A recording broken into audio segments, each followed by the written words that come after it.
नेपाल में 12वें अंतर्राष्ट्रीय योग दिवस के मौके पर अनेक कार्यक्रमों का आयोजन किया गया। भारत के दूतावास और वीरगंज स्थित भारतीय महावाणिज्य दूतावास की ओर से नेपाल के 11 शहरों और नगरपालिकाओं में 22 योग कार्यक्रमों का आयोजन किया गया, जिसमें 13,000 से अधिक लोगों ने हिस्सा लिया। इस वर्ष योगा की theme yoga for healthy ageing के तहत काठमांडू घाटी के 6 यूनेस्को विश्व धरोहर स्थलों समेत पशुपतिनाथ मंदिर, लुम्बिनी, पोखरा और जनकपुर में विशेष योग सत्र का आयोजन किया गया। योग दिवस समारोह का मुख्य आकर्षण पोखरा के रंगशाला स्टेडियम में आयोजित भव्य कार्यक्रम रहा, जिसमें 8,000 से अधिक योग साधकों ने सामूहिक रूप से योगाभ्यास किया। इस अवसर पर गंडकी प्रांत के मुख्यमंत्री सुरेंद्र राज पांडेय, नेपाल में भारत के राजदूत नवीन श्रीवास्तव और स्थानीय प्रशासन के अनेक वरिष्ठ अधिकारी मौजूद रहे। योग कार्यक्रमों के जरिए भारत और नेपाल के बीच सांस्कृतिक संबंधों और जन जुड़ाव को और मजबूती मिली है।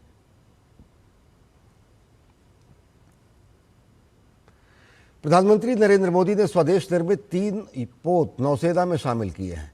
इन युद्धपोतों का डिजाइन भारतीय नौसेना के वॉरशिप डिजाइन ब्यूरो ने किया है और इनका निर्माण कोलकाता स्थित सार्वजनिक क्षेत्र की रक्षा company garden reach ship builders and engineers limited ने किया है। प्रधानमंत्री ने कहा कि मैरीटाइम के बिना कोई राष्ट्र बड़ी शक्ति नहीं बन सकता। दुनिया गवाह है कि मैरीटाइम क्षमता के बिना कोई भी राष्ट्र बड़ी शक्ति नहीं बन सकता।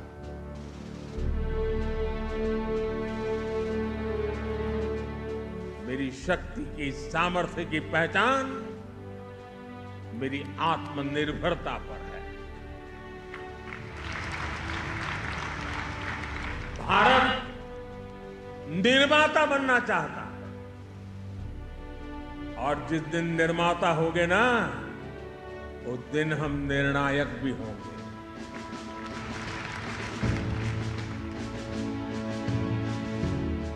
कोलकाता के श्यामा प्रसाद मुखर्जी बंदरगाह पर स्टील्थ फ्रिगेट आईएनएस दूनागिरी, सर्वेक्षण पोत, संशोधक और पनडुब्बी रोधी युद्धपोत अग्रेय को प्रधानमंत्री नरेंद्र मोदी ने नौसेना में शामिल किया।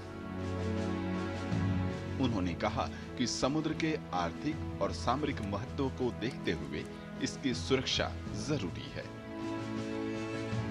भारत के मेड इन इंडिया और आत्मनिर्भर अभियानों से बीते 12 साल में नौसेना को एक नई शक्ति मिली है। 40 से अधिक मेड इन इंडिया युद्धपोत और पनडुब्बियां नौसेना में शामिल हुई है। यानी लगभग हर कुछ सप्ताह में भारतीय नौसेना को एक नई शक्ति मिली है। वर्तमान में भी 45 बड़े नौसैनिक प्लेटफॉर्म निर्माणाधीन है। यह केवल संख्या नहीं है, यह भारत की औद्योगिक क्षमता का प्रमाण है। प्रधानमंत्री ने बताया कि देश एक बड़े विजन के साथ ब्लू इकोनॉमी और मैरीटाइम क्षेत्र में तेजी से प्रगति कर रहा है। शिप निर्माण क्षेत्र में भी भारत ने प्रगति की है। ये सभी पॉलिसी रिफॉर्म के परिणाम हैं। भारत अब दुनिया के बाजार में सिर्फ एक रक्षा सामग्री का खरीदार देश नहीं है, बल्कि एक निर्माता है और एक निर्यातक है। 2014 तक देश का कुल डिफेंस प्रोडक्शन 40,000 करोड़ रुपए के आसपास था। आज यह बढ़कर लगभग 1,80,000 करोड़ रुपए तक पहुंच गया है। 2014 तक भारत करीब 700 करोड़ रुपए के रक्षा उत्पादों का निर्यात करता था। 700 करोड़। आज यह आंकड़ा बढ़कर करीब 40,000 करोड़ रुपए पहुंच रहा है। लेकिन 12 साल में जो प्रगति हुई है, वो ये बताती है कि जब नीति स्पष्ट हो, जब दिशा ठीक हो, जब साथ साथ मिलकर काम करें, तो देश में कितना बड़ा परिवर्तन हो सकता है। बंदरगाहों का आधुनिकीकरण, सागरमाला योजना, मल्टी मॉडल नेटवर्क सभी मिलकर शिप निर्माण डिजाइन को एक नई गति दे रहे हैं।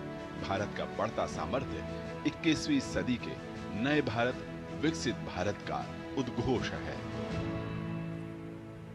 17 महीनों में ये दूसरी ट्राई कमीशनिंग है। आईएनएस दूनागिरी, आईएनएस अग्रे और आईएनएस संशोधक के निर्माण में 200 से ज्यादा एमएसएमईज ने अपना योगदान दिया है। आज विश्व हाइड्रोग्राफिक दिवस है। ऐसे में आईएनएस संशोधक का समुद्र में उतरना और भारत के लिए नई खोज करना इस बात का पर्याय है कि भारत विश्व मानचित्र पर तेजी से उभर रहा है। आईएनएस संशोधक से मैं विशाल बेरिस्टो, कैमरामैन सौरभ के साथ डीडी न्यूज़।